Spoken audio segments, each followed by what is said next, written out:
আজকে একটা ডালের রেসিপি শেয়ার করছি। প্রথমে আমি 200 গ্রাম মটর ডালকে সারা রাত ভিজিয়ে রেখেছিলাম। মটর ডালের জলটা ঝরিয়ে নিয়ে একটা কাঁচা লঙ্কা, অল্প একটু আদা এবং গোটা জিরে দিয়ে আমি ওই মটর ডালটাকে পেস্ট করে নিয়েছি। এবার কড়াইতে আমি অল্প সামান্য তেল দিয়ে তার মধ্যে একটু হিং দিয়েছি, আর ওই ডালের পেস্টটা দিয়ে সামান্য নুন, চিনি, হলুদ গুঁড়ো দিয়ে 1 মিনিট মতো নেড়ে সেটাকে নামিয়ে নিয়েছি। একটা থালা নিয়েছি, থালার উপরে তেল বুলিয়ে রেখেছি, কারণ ওই ডালটা থালার মধ্যে দিয়ে একটু চেপে চেপে রাখতে হবে।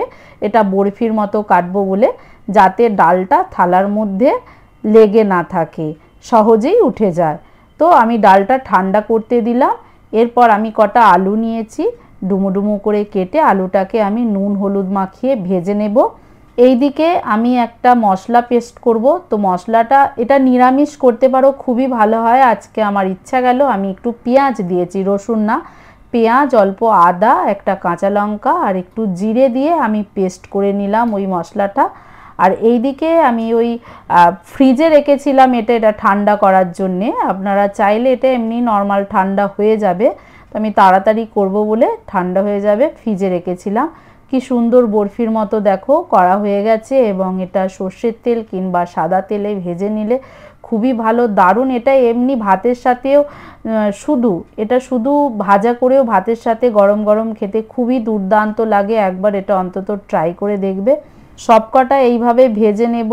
এত সুন্দর ক্রিস্পি হয়েছে এবং কিন্তু ভিতরটাও সফট নরম ছিল, যেমন খেতে দুর্দান্ত হয়েছিল।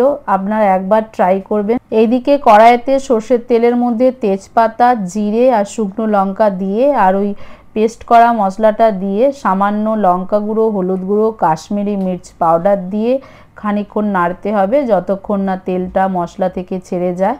মশলাটা নেড়ে চেড়ে সামান্য লবণ আর চিনি দিয়ে আবারও খানিকক্ষণ নেড়ে জল দিয়ে দিতে হবে। জলটা ফুটে ডালের বড়াগুলো দিয়ে 10 মিনিট মতো ফোটাতে হবে। শেষে ঘি, গরম মশলা দিয়ে নামিয়ে নিলেই ব্যাস রেডি।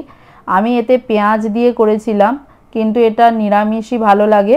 নিরামিষ এটা খুব সুন্দর লাগে, মাছ মাংসের থেকেও খুব সুন্দর একটা রেসিপি আপনাদের সাথে শেয়ার করলাম। বাড়িতে অবশ্যই ট্রাই করে জানাতে ভুলবেন না রেসিপিটা কেমন হয়েছে। আপনারা ভালো থাকবেন সবাই, টাটা।